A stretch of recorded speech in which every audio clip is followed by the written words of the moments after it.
नमो तस्सा भगवतो अरहतो सम्मा संबुद्धस्सा। Buddha and his Dhamma, Baba Saheb doctor Ambedkar द्वारा रचित इस कालजयी रचना संसार में आपका स्वागत है। आप जानते हैं कि इस समय हम आपके पास बुद्धा एंड हिज धम्मा इस ग्रंथ का हिंदी अनुवाद पहुंचा रहे हैं, बुद्ध और उनका धम्म। ये हिंदी अनुवाद डॉक्टर भदंत आनंद कौशल्यायन जी ने किया है और इस वक्त इस कड़ी में हम जब आगे बढ़ेंगे तो आपको पिछली कड़ी की छोटी सी याद दिला देते हैं कि राजकुमार सिद्धार्थ शाक्य संघ के सदस्य बन चुके हैं। उनकी 20 वर्ष की आयु पूरी होने के बाद, और अब ये वक्त आया है कि सिद्धार्थ को शाक्य संघ का सदस्य बने 8 वर्ष बीत चुके थे। 20 वर्ष पूरे हो गए उनकी उम्र के और वे सदस्य बने शाक्य संघ के, और इसके बाद 8 वर्ष बीत चुके हैं। अब 8 वर्ष बीत चुके हैं। वह संघ का बड़ा ही वफादार और दृढ़ सदस्य था।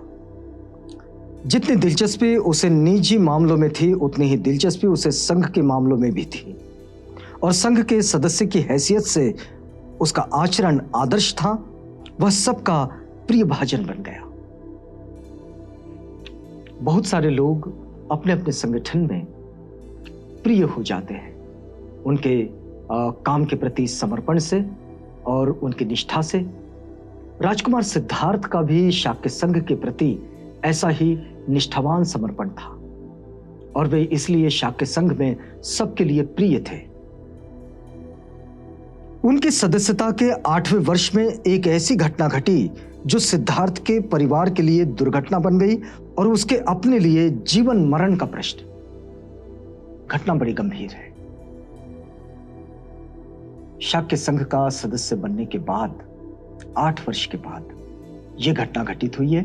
अब देखिए, इस घटना को हम समझते हैं और आपको बताएं कि ये बाबा साहेब इसको लिखते हैं कि जब यह घटना घटी तो ये सिद्धार्थ के परिवार के लिए एक दुर्घटना बन गई और उनके अपने लिए जीवन मरण का प्रश्न। तो घटना क्या है?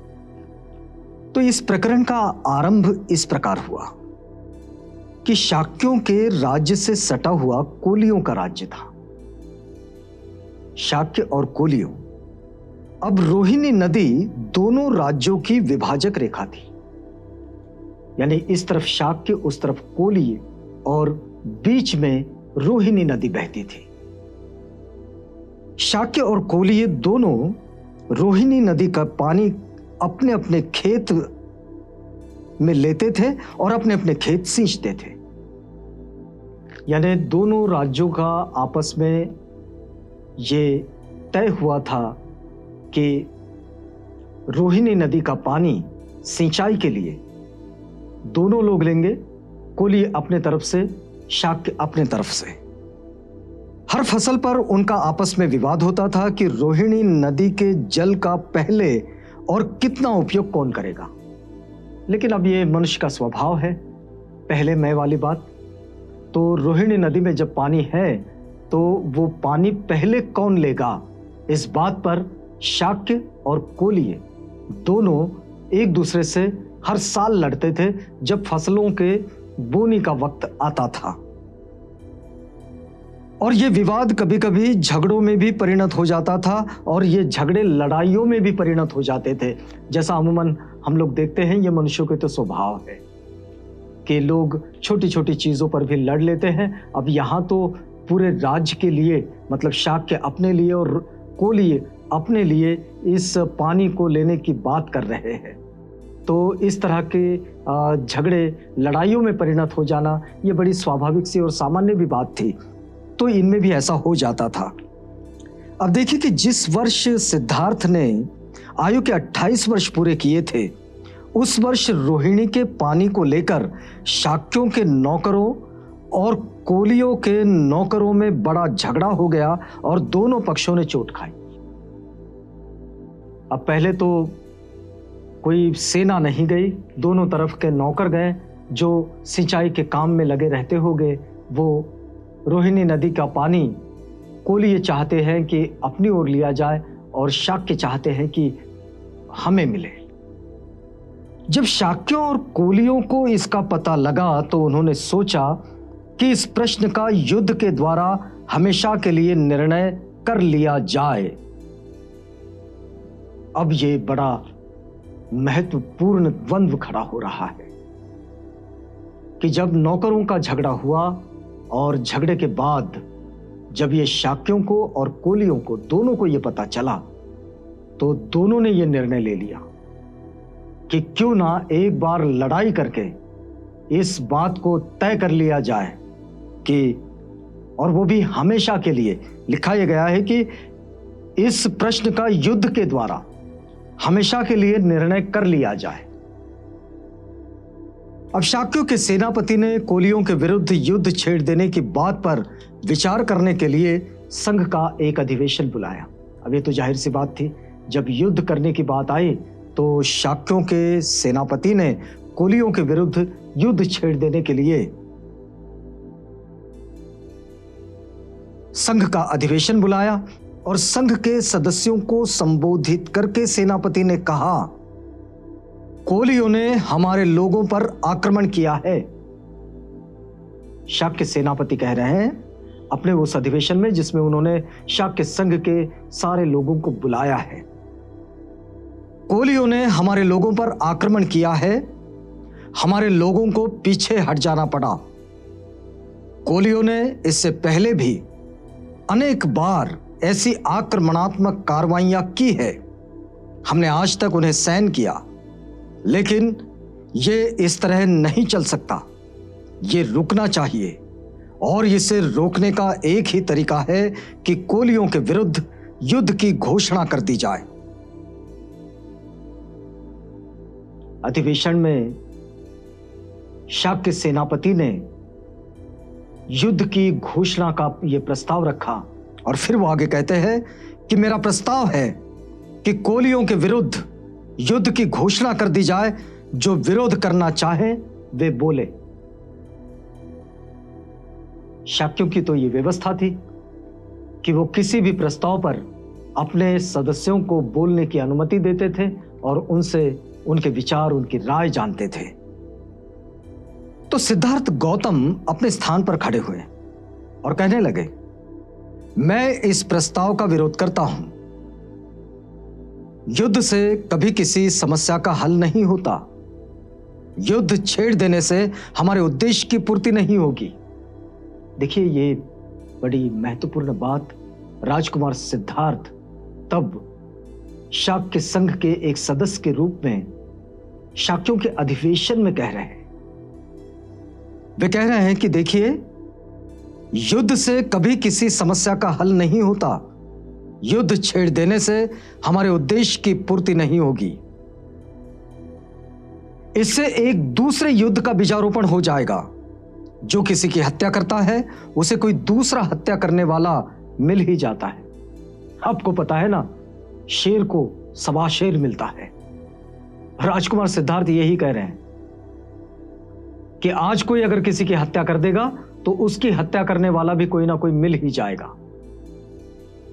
युद्ध किसी समस्या का उपचार नहीं है। आज का ये युद्ध आगे आने वाले समय में किसी दूसरे युद्ध का बीजारोपण बन जाएगा।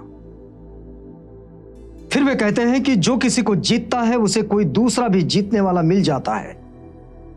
और संसार का यही नियम है कि यहां लोग एक से बढ़कर एक है, इसलिए किसी ने भी अपने आप को तिस्मार खां नहीं मानना चाहिए। ऐसा मानने से वो जो उनका अहंकार है वो अहंकार बहुत जल्दी टूट जाता है। तो देखिए, सिद्धार्थ गौतम कह रहे हैं कि जो किसी को जीतता है उसे कोई दूसरा जीतने वाला मिल ही जाता है। जो किसी को लूटता है दूसरा कोई उसे लूटने वाला भी मिल जाता है। सिद्धार्थ गौतम ने अपनी बात जारी रखी। उन्होंने कहा मुझे ऐसा लगता है कि शाक्यों को कोलियों के विरुद्ध युद्ध छेड़ने में जल्दबाजी से काम नहीं लेना चाहिए। शाक्यों ने यह नहीं करना चाहिए कि आज ये बात चली और बस आज ही युद्ध की बात कर ली जाए। नहीं, ऐसा ना हो। फिर वो आगे कहते हैं, पहले सावधानी से इस बात की जांच करनी चाहिए कि वास्तव में दोषी पक्ष कौन सा है।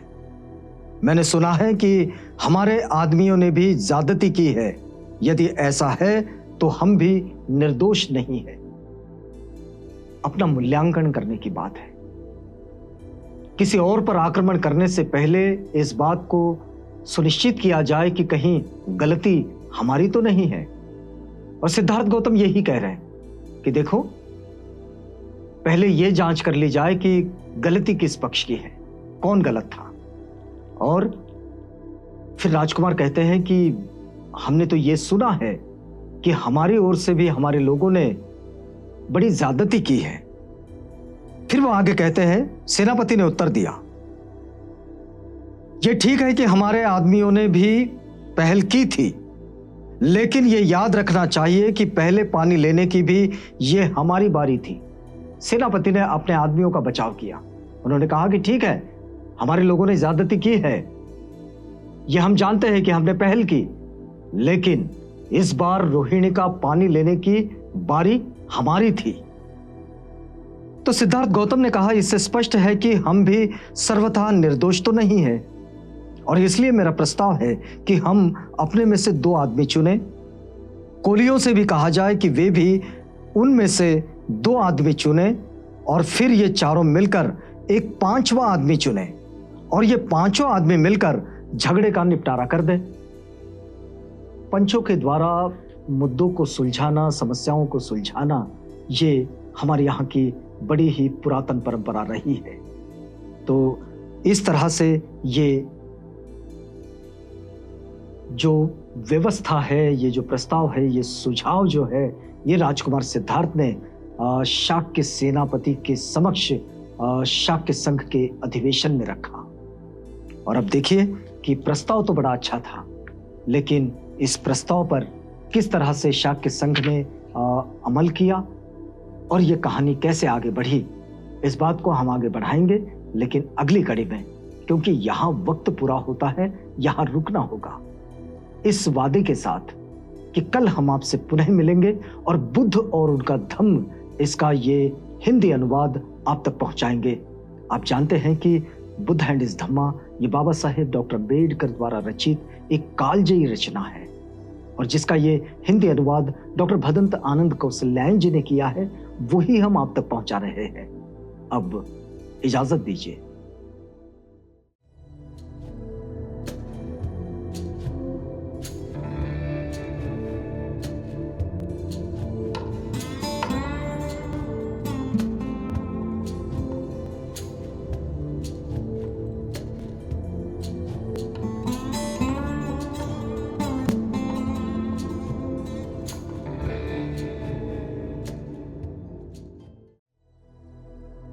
बुद्ध और उनका धम्म।